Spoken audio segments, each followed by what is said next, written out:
Je vous apporte les salutations des frères et sœurs de Nice, des membres de nos églises, des pasteurs qui m'ont dit saluer les uns et les autres.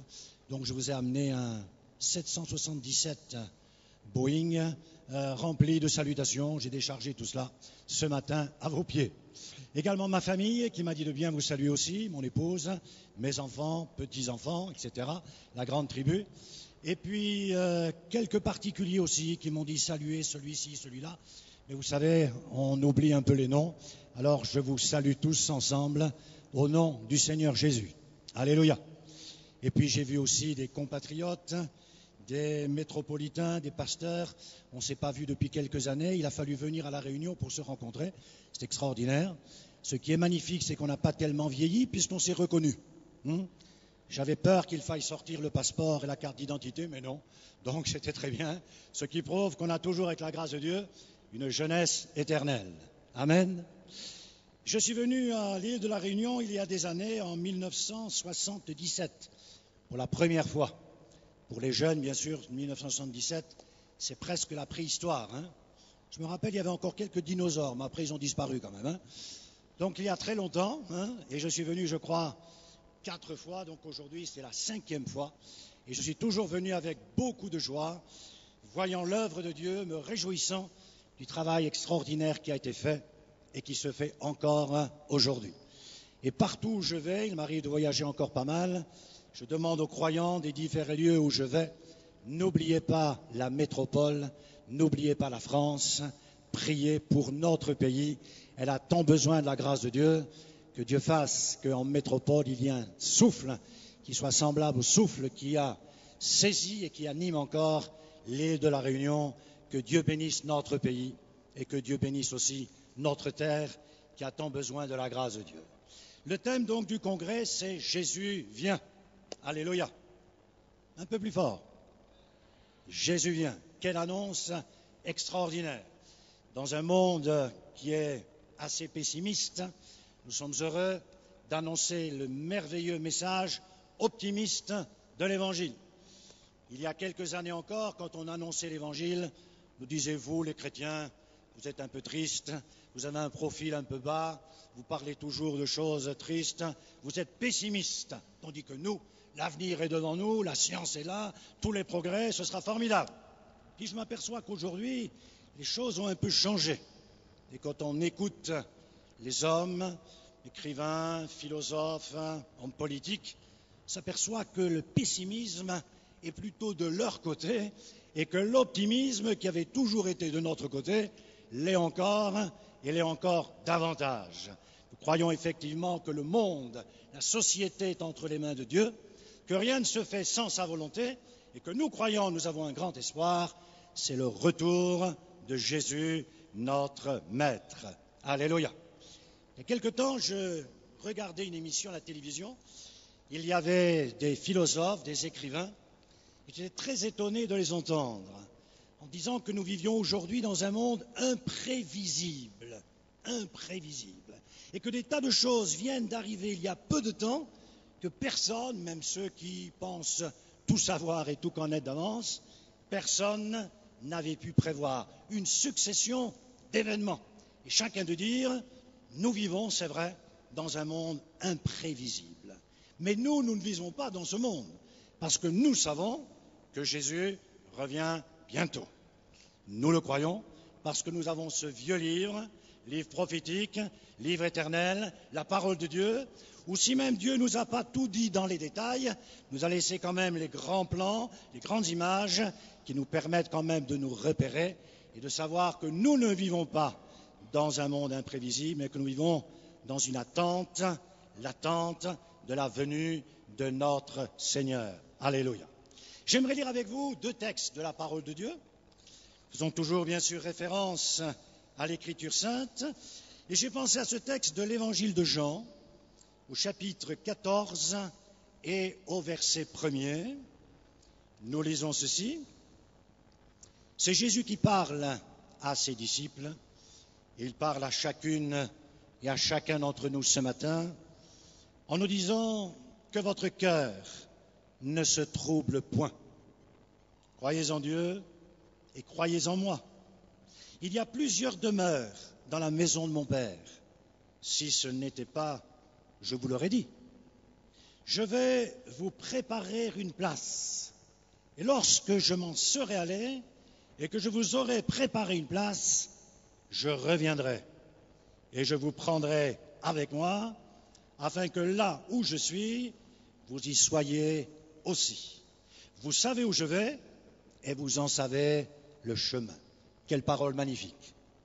Je me rappelle, il y a longtemps de cela, nous faisions des émissions à la télévision à Monte-Carlo, et après, les auditeurs pouvaient nous appeler au téléphone.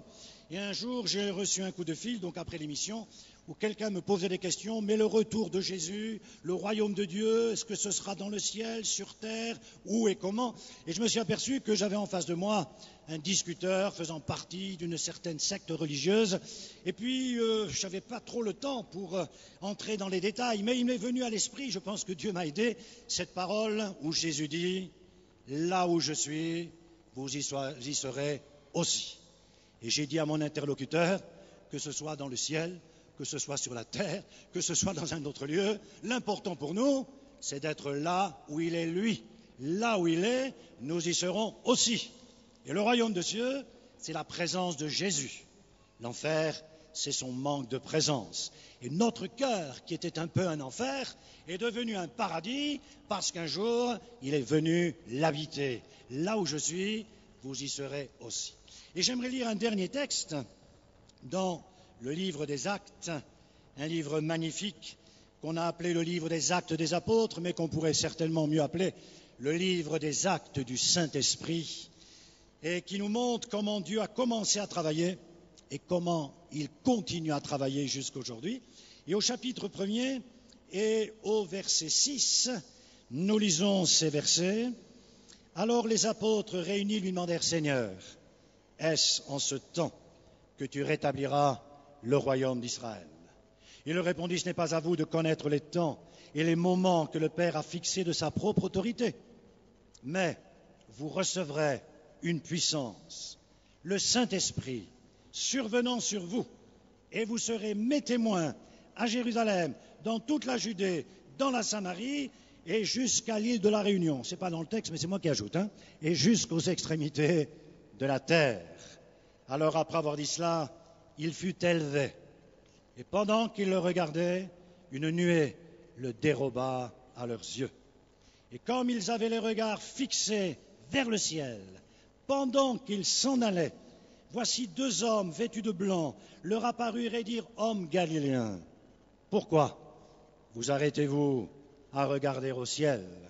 Ce Jésus qui a été enlevé au ciel du milieu de vous viendra de la même manière que vous, l'ayant vu partir au ciel, et c'est là notre merveilleuse attente, son retour glorieux. Des millions de chrétiens au cours des siècles ont récité le Notre Père avec cette parole, que ton règne vienne. Il semblait que le règne de Dieu était très éloigné.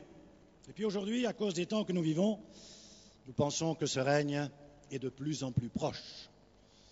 Les croyants d'autrefois n'avaient pas le recul que nous avons aujourd'hui. Et quand ils lisaient les prophéties, les messages qui nous ont été lus d'ailleurs tout à l'heure et les représentations un peu de ces messages, eux n'avaient pas la presse et ils n'avaient pas le recul que nous avons. Nous avons aujourd'hui un avantage extraordinaire. Il y a des gens qui aiment vivre dans le passé, sont un peu nostalgiques. Moi, j'aime l'époque dans laquelle je vis. Je trouve que c'est une époque extraordinaire, surtout quand on est croyant, parce que nous voyons sous nos yeux se dérouler ce que Jésus a prédit.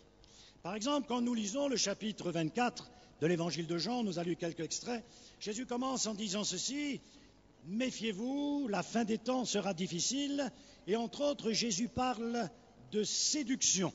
Il dit, « Méfiez-vous que personne ne vous séduise ».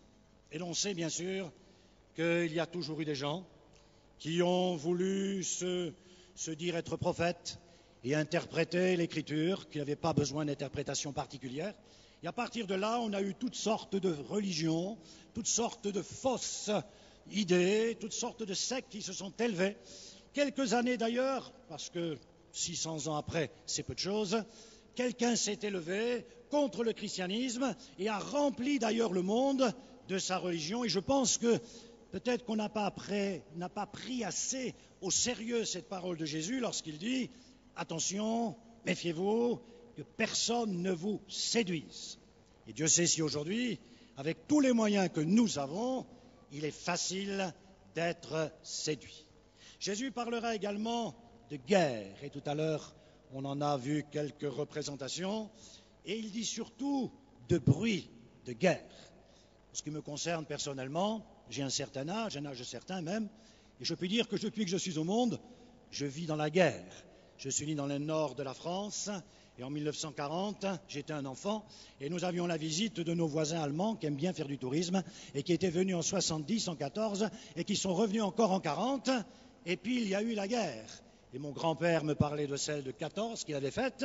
Et puis après, nous avons eu tous les événements, la guerre d'Indochine, la guerre d'Algérie, la guerre également de la Corée. Et puis nous avons eu les événements d'Irak et encore l'Afghanistan. Et dans le fond, nous sommes toujours dans la guerre. Et je pense malheureusement que peut-être ce n'est pas tout à fait fini. Il y aura des guerres et des bruits de guerre. Eh oui, Jésus parlera également de famine.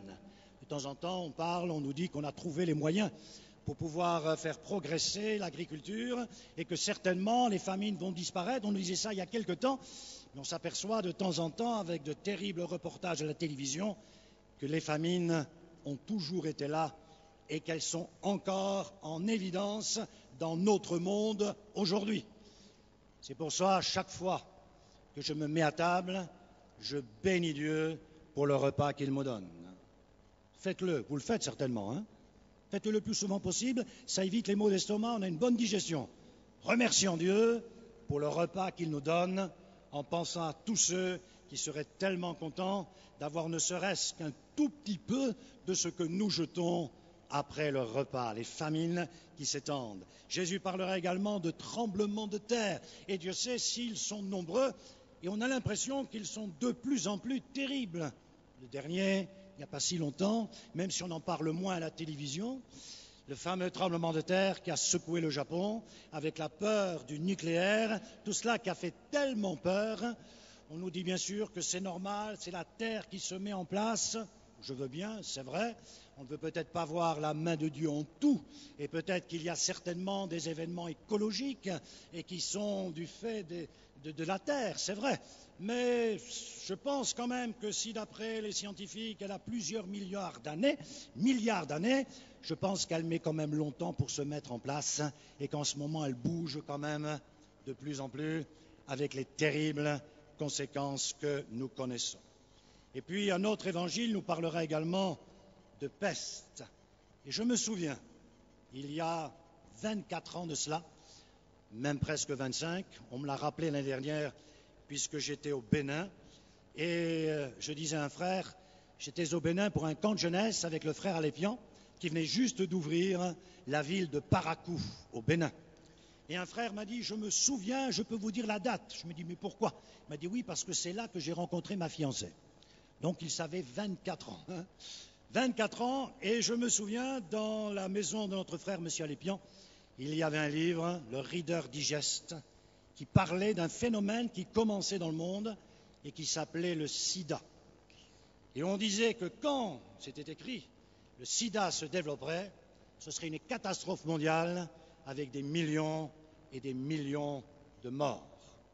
Moi, j'ai pensé que le journaliste était un peu catastrophique et que certainement, avec la catastrophe, il pensait vendre du papier.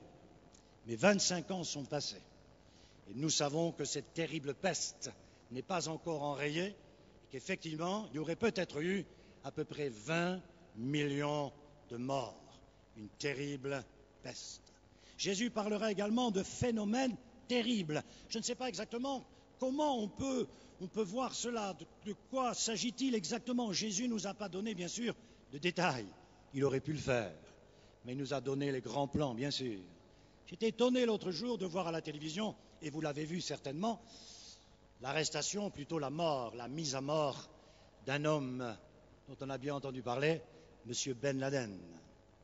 Et j'étais très étonné, et vous l'avez été aussi, j'imagine. Encore qu'aujourd'hui, il semble que plus rien nous étonne, n'est-ce pas? On voit tellement des événements, mais tellement étonné de voir que Monsieur le Président des États-Unis et d'autres personnes, son staff avec lui, depuis New York, Washington plutôt, voyaient exactement ce qui se passait là-bas au Pakistan. C'est pas étonnant, ça? Bon, vous êtes blasés, d'accord, on voit tellement de choses. Mais quand même, ils assistaient à la mise à mort de cet homme là-bas à des milliers de kilomètres.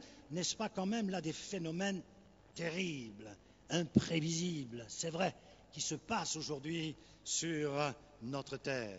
Jésus parlera également de grands signes dans le ciel. Et oui, nous le savons quand même, tous les satellites peut-être, toutes ces choses. Je n'entre pas dans les détails, je ne veux pas jouer au prophète. Mais quand même, tout cela peut-être peut nous étonner dans le bon sens et peut-être aussi quand même nous étonner aussi dans le mauvais sens, de grands signes dans le ciel. Et puis on parle aujourd'hui bien sûr du réchauffement de la planète, encore que c'est bizarre, à Nice on n'a jamais eu un hiver aussi long et aussi froid depuis des années, mais enfin c'est quand même un fait que la planète se réchauffe et que cela peut amener quand même de grandes catastrophes. Et que malgré toute la science des hommes, leur bon vouloir, et Dieu sait qu'il y a des gens qui mettent leur bon vouloir en action, toute leur force, pour essayer d'arranger, d'enrayer tout cela, s'aperçoit quand même que la catastrophe est là, et que tout cela, dans le fond, en filigrane, a quand même été prévu dans l'Écriture sainte. Et puis Jésus parlera à ses disciples, je ne vous lis pas les textes parce que ce serait trop long, de la persécution des croyants. Il dit, vous serez haïs de tous. Rappelez-vous, quand Jésus est présenté au temple, quelqu'un le reçoit dans ses bras. Pourquoi Siméon? Parce que Siméon attendait la consolation d'Israël. Et Jésus ne vient dans les bras que de ceux qui l'attendent, et de ceux qui attendaient à l'époque la consolation d'Israël. Et il dit une parole extraordinaire, il dit maintenant Seigneur, tu laisses aller ton serviteur en paix, car mes yeux ont vu ton salut. Chacune et chacun d'entre nous ce matin peut prendre pour lui et pour elle cette parole. Tu nous laisses aller en paix tous les jours, Seigneur. Et tu nous laisseras aller en paix le jour où on partira avec toi, parce que nos yeux ont vu et ont expérimenté ton salut. Alléluia. Dites Alléluia, ça me fera plaisir. Un peu plus fort. Alléluia. Mes yeux ont vu ton salut. Et puis, il dit à Marie, une épée te transpercera le cœur, parce que ce fils selon la chair, il sera un signe de contradiction. Et cette parole, comme beaucoup de paroles de l'Écriture, de celles du moins qui se sont réalisées quand les temps ont été accomplis, s'est réalisé à la lettre. Le nom de Jésus a été un nom haï, persécuté, rejeté, un signe que l'on contredit. Et même aujourd'hui, dans notre époque de tolérance, encore que je n'aime pas du tout ce nom, ce mot plutôt, tolérance. Je te tolère, c'est-à-dire bouge pas trop, hein, je te tolère un peu, hein, mais n'en fais pas, ne pas trop loin quand même. Notre époque de tolérance s'aperçoit quand même que le nom de Jésus, la personne de Jésus, est un nom qui amène quand même la contradiction. L'évêque de Gap, il y a quelque temps, envoyait un message en disant aujourd'hui, on parle de christianisophobie. Et de plus en plus les médias en métropole essaient toujours, quand ils peuvent, d'envoyer une pierre dans le jardin du christianisme. Toutes les autres bonnes, les religions sont bonnes, il faut être tolérant, et il faut être à la page, il faut être un peu d'accord avec tout le monde, mais enfin le christianisme, excusez mon expression terrible, on peut les descendre, eh bien on n'hésite pas. On est tolérant, tu penses ce que tu veux, tu crois ce que tu veux, on est tolérant dans le domaine de la religion, dans le domaine de la politique, mais dès qu'on parle de Jésus, Jésus conçu du Saint-Esprit, né de la Vierge Marie, qui parle aux pécheurs, qui met le doigt sur la plaie et qui dit repentez-vous et changez de vie, Jésus le maître, Jésus le souverain, alors il y a l'opposition. Un signe de contradiction. Et oui, et je lisais il y a quelque temps dans le journal que vous connaissez bien, le journal magazine Le Figaro, il y avait un grand titre, 200 millions de chrétiens persécutés dans le monde. 200 millions de chrétiens. Persécutés ouvertement ou bien insidieusement, mais à qui on s'oppose et on les empêche de partager leur foi et d'annoncer la bonne nouvelle de l'Évangile. Depuis 2000 ans, bien sûr, quand on regarde l'Écriture, on s'aperçoit que le monde a été bouleversé. Et puis il y a eu une fameuse époque, je ne sais pas si vous vous rappelez, l'an 2000. L'an 2000. Beaucoup de gens avaient peur, comme paraît-il, pour voir encore si c'est vrai, l'an 2000, l'an 1000 avait fait peur aussi aux gens qu'on appelle les gens du Moyen-Âge. Enfin, les écrivains ont beaucoup brodé là-dessus. Mais en tout cas, en l'an 2000, il y a eu une certaine peur et on avait peur même qu'il y ait des bugs informatiques, qu'on allait se retrouver dans l'ascenseur au 15e étage sans pouvoir ni descendre ni avancer, que les avions ne pourraient plus atterrir ni même décoller, etc. Et tous les journaux nous parlaient de cela. Et vous avez remarqué, l'imprévisible ou le prévisible est devenu imprévisible parce que dans le fond, il ne s'est rien ou pratiquement rien passé. Pourtant, il y avait des gens très très bien, n'est-ce pas, des grosses têtes, bien remplies, la différence de la mienne, qui avaient annoncé tout cela, et puis il ne s'est pas passé grand-chose. Par contre, je pense que vous l'avez remarqué, depuis quand même l'an 2000, des tas de choses quand même se sont passées. On a fêté l'an 2000, l'arrivée de cette année extraordinaire, 2001, n'est-ce pas, en France, et vous vous rappelez, les Parisiens se rappellent, pas seulement à Paris, une terrible tempête sur toute la France. Même la tour Eiffel illuminée s'est arrêtée pendant quelques minutes, ou même pendant quelques heures, enfin je ne sais pas. Il y a eu un effet terrible, jusque même une bonne partie de l'Europe. Et puis j'ai l'impression qu'à partir de cette époque, on a eu des tas de choses. On a eu le fameux tsunami là-bas, n'est-ce pas, en Indonésie, hein, rappelez-vous. Il paraît qu'on l'a même senti jusqu'à l'île de la Réunion. Donc, tout l'océan Indien, quelque chose de terrible, imprévisible, même si on sait que là-bas ça tremble. Pensez pas quand même qu'il y aurait une terrible catastrophe. On a eu également le fameux 11 septembre. Ce jour-là, j'étais chez moi et j'ai vu cela presque, pratiquement en direct. Eh oui, ces deux tours qui sont effondrées. C'était incroyable, incroyable. On avait tout ce qu'il fallait pour prévoir cela, pour se défendre. Eh oui. Et je pense que là où on ne s'est peut-être pas tellement arrêté, c'est sur le fait que ces fameuses tours avaient pour nom en français le commerce mondial. Commerce mondial. On s'est attaqué à cela. Et je ne sais pas si vous avez remarqué, vous l'avez remarqué bien sûr, que de plus en plus, on parle de la mondialisation.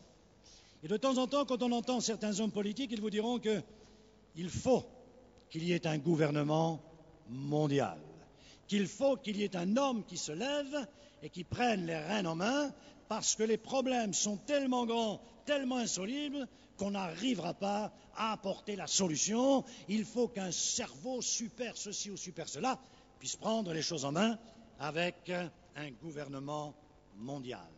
Et oui, tout cela nous a été annoncé, bien sûr, dans l'Écriture sainte.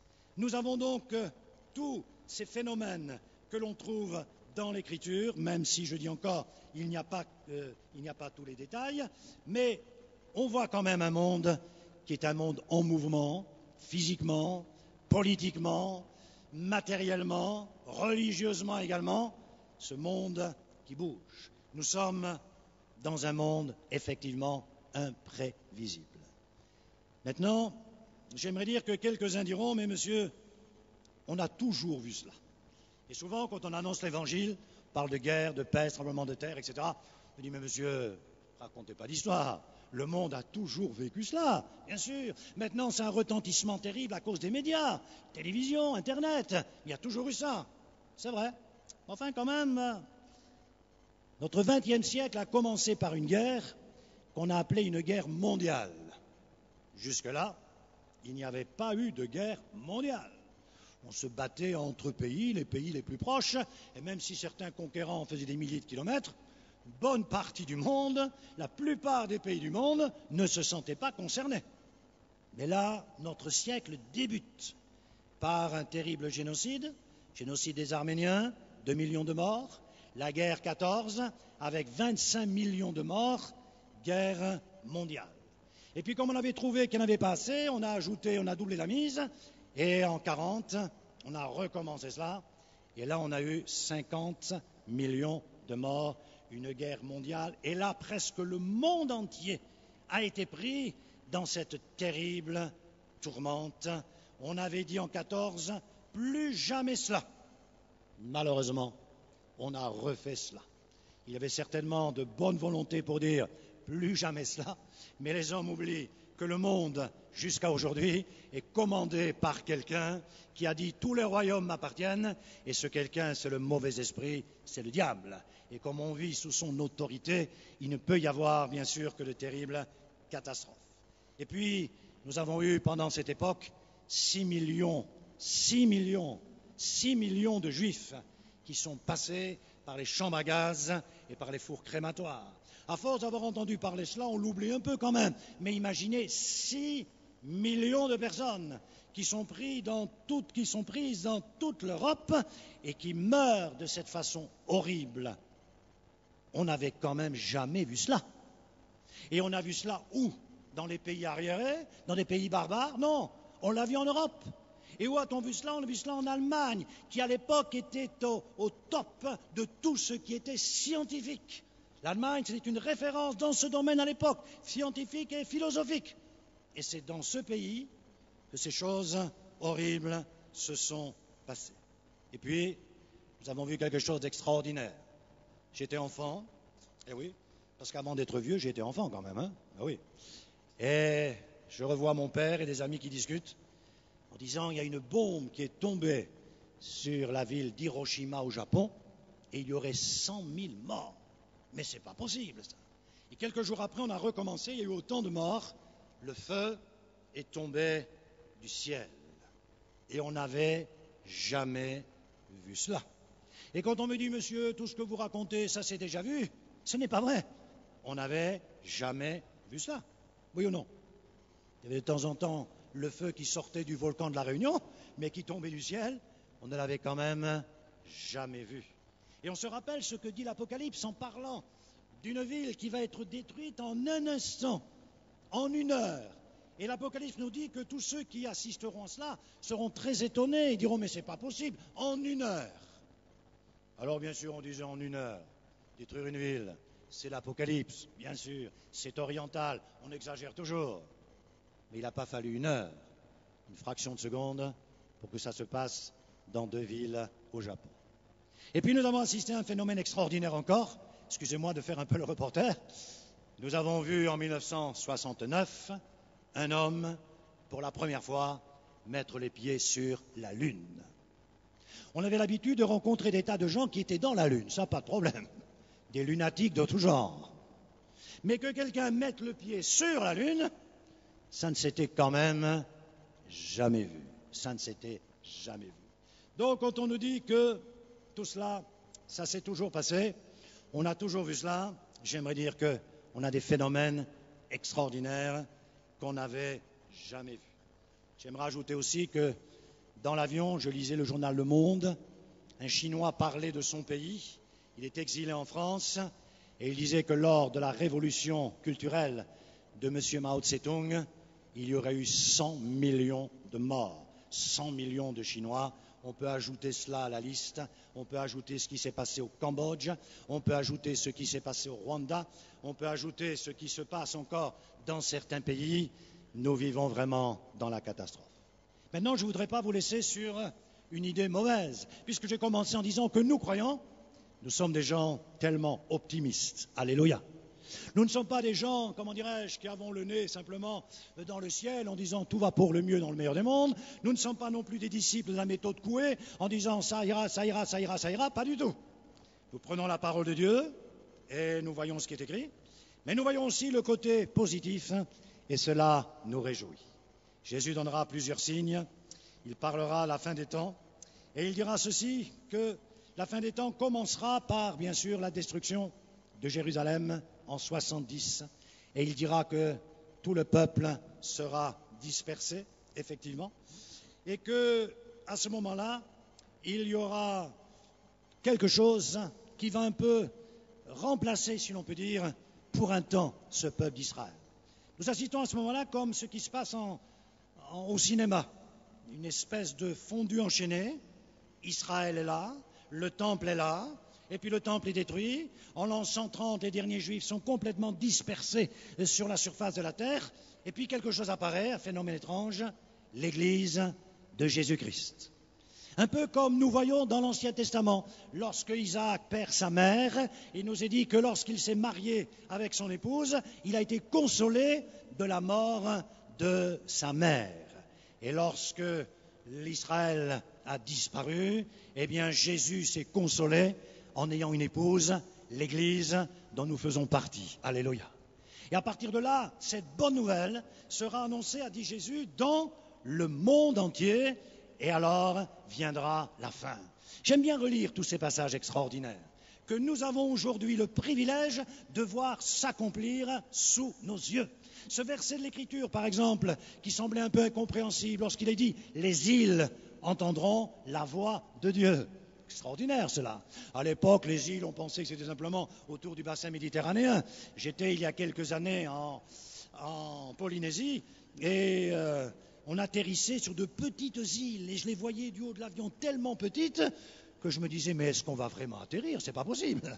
Alors on est atterri, on est bien atterri, on a bien décollé. La preuve, c'est que je suis là. Mais ce qui m'a émerveillé, c'est que dans ces petits points perdus au milieu de l'océan Pacifique, la première des choses, quand je descendais de l'avion, je rencontrais des disciples de Jésus-Christ. Alléluia. Un peu plus fort, ça me fait plaisir encore. Des disciples de Jésus, partout. Même sur ces petits coins perdus, il y avait la bonne nouvelle de l'Évangile. Rappelez-vous cette femme qui un jour mettait du parfum sur la tête de Jésus, Marie de Béthanie. Jésus dira partout où on prêchera l'Évangile, ce que cette femme a fait sera annoncé. Et oui, allez par tout le monde. Ce que je vous dis aujourd'hui, dit Jésus, sera annoncé jusqu'aux extrémités de la terre. Je rappelle encore ces paroles. Il faut premièrement que la bonne nouvelle soit prêchée à toutes les nations. Et si même aujourd'hui les missionnaires ne sont pas parmi toutes les nations, même si on n'a pas des églises partout, par le moyen de la télévision, de la radio, Internet, partout, cette bonne nouvelle est annoncée. Quand on lit l'Écriture, il faut toujours se mettre, je pense, dans le contexte de l'époque. Imaginez Jésus, un signe de contradiction, bien sûr. Imaginez Jésus, qui est-il? Il n'a fait aucune étude spéciale. C'est le fils de Marie et de Joseph, le charpentier. Il se dresse sur la place publique, imaginons, et il dit « Ce que je vous dis aujourd'hui, moi, le fils de Joseph, le charpentier, mais avant cela, le fils de Dieu, cette parole sera annoncée jusqu'aux extrémités de la terre. » Il ajoute également « Tout pouvoir m'a été donné. » Cette bonne nouvelle sera annoncée et alors viendra la fin. Imaginez, vous êtes un auditeur, qu'est-ce que vous dites? Vous dites cet homme est un insensé. Ou alors effectivement, c'est le Fils de Dieu. Mais 2000 ans plus tard, avec l'avantage du recul, cette bonne nouvelle est annoncée effectivement dans le monde entier. On annonce la bonne nouvelle. Et puis, Jésus parlera également d'un autre phénomène. Il dira, lorsque vous voyez les branches du figuier s'attendrir, sachez que ces choses sont proches. Et nous savons bien sûr que Israël est souvent nommé dans la Bible, son image, c'est effectivement le figuier. Et puis, quelque chose d'extraordinaire s'est passé. Il est bon peut-être de se rappeler quand même tout cela, parce qu'on a tellement l'habitude, même nous chrétiens, de choses extraordinaires, magnifiques, de miracles, qu'il est bon de temps en temps de s'arrêter et de dire, mais c'est vrai, quelque chose d'extraordinaire s'est passé. 6 millions de Juifs passent par les fours crématoires, ça se passe entre 40 et 45, et 3 ans plus tard, ces Juifs dont on pensait être débarrassés, le diable s'était frotté les mains, et par un moyen terrible qui s'appelait Adolf Hitler, il avait presque réussi. 3 ans plus tard, 48, Israël redevient une nation. Quelques années plus tard, 67, Jérusalem redevient la capitale d'Israël. En 70, on détruit le temple. Et même plus tard, un empereur qu'on appelle Judas l'Apostat, pour faire mentir les paroles de Jésus, qui avait dit « il ne restera pas pierre sur pierre », a voulu rebâtir le temple. Mais à cause de certaines choses, il n'a pas pu le faire. Et en 67, 2000 ans plus tard, presque à quelques années près, Israël, non seulement redevient une nation, mais également Jérusalem redevient la capitale d'Israël. Ce n'est pas un miracle extraordinaire? Eh oui, Jésus l'avait dit. Vous serez dispersés dans le monde entier, c'est vrai, mais je vous ramènerai dans ce pays, dans cette terre que j'ai juré à Abraham et à ses descendants pour toujours. Quelle parole extraordinaire! Aujourd'hui, Israël est un tout petit pays, 2 fois peut-être un grand département français. Et pourtant, Israël, c'est presque le centre du monde.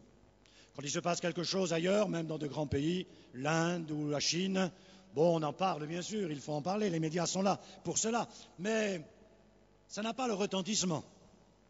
Quand quelque chose bouge en Israël, quand les Juifs s'enrhument un peu, le monde entier tousse et éternue.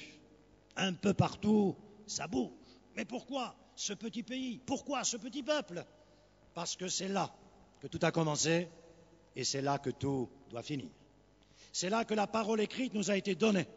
Ce livre merveilleux que j'ai entre mes mains, cette Bible, bibliothèque, livre extraordinaire. Et puis c'est là que ce livre, cette parole écrite, est devenue une parole chère.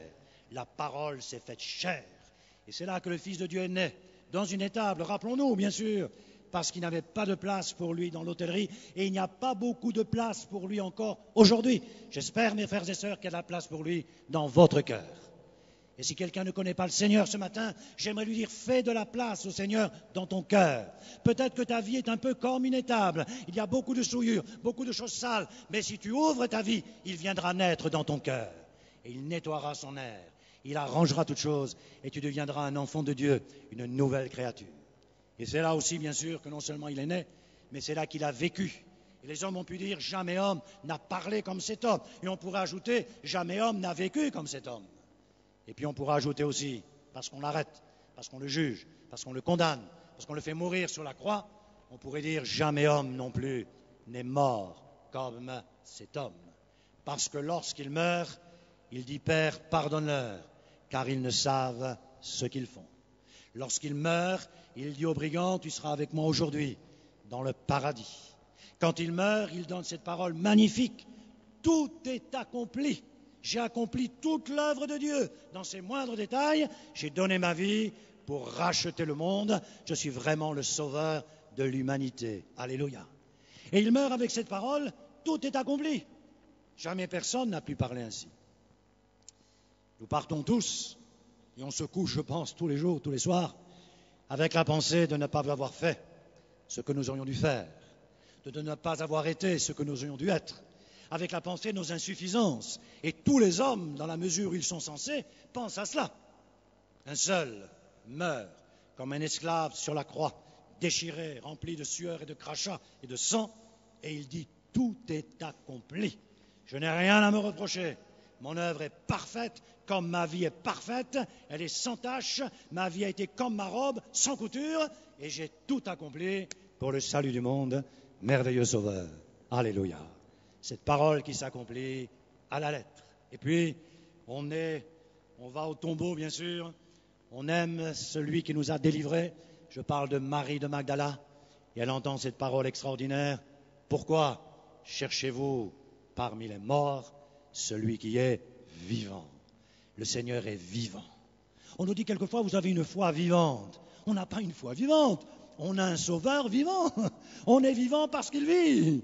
Et Jésus a dit que si nous vivions, si nous ouvrions notre cœur, il viendrait vivre en nous. Et notre foi et notre espérance est vivante parce que le vivant vit dans notre cœur. Peut-être que ce matin, quelqu'un parmi nous a une foi de tradition religieuse, de choses qui est faite de temps, d'époque, etc., de choses que l'on fait toujours sans trop y penser. J'aimerais ce matin, que le Christ vivant vienne habiter dans votre cœur, afin que vous puissiez vivre, vous aussi, de la vraie foi et de la vraie vie. Jésus est ressuscité d'entre les morts. Alléluia. Ce Christ que nous avons vu, dit l'Écriture, et je conclus, dans l'ignominie, dans la honte, nous le voyons maintenant couronné de gloire et d'honneur. Le retour de Jésus, ce n'est pas une doctrine, c'est un état d'esprit. On ne peut pas, disséquer presque le retour de Jésus comme on le fait pour certaines doctrines.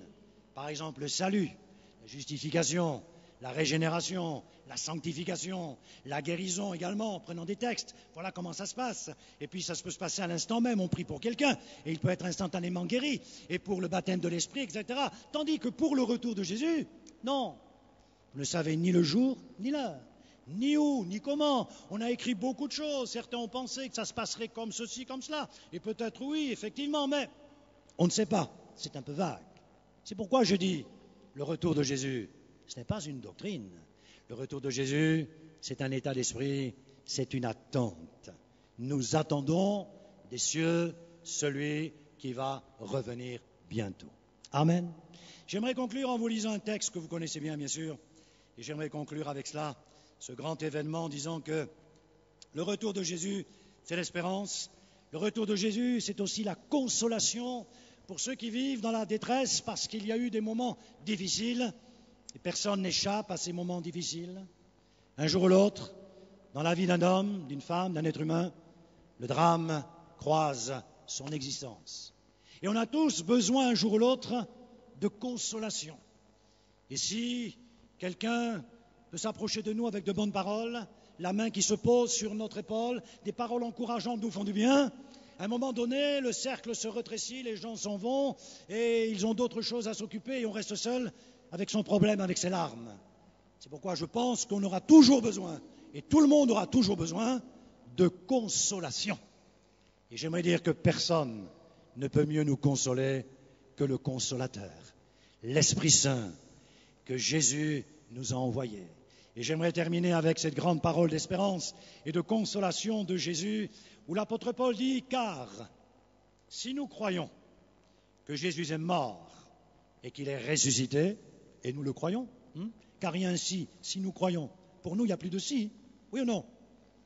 Un petit amen, ça me fera plaisir. Si nous croyons que Jésus est ressuscité des morts, nous croyons aussi que Dieu ramènera par Jésus avec lui ceux qui sont décédés. Voici, en effet, ce que nous vous déclarons d'après la parole du Seigneur. Tous nous les vivants, restés pour l'avènement du Seigneur, nous ne devancerons pas ceux qui sont décédés. Car le Seigneur lui-même,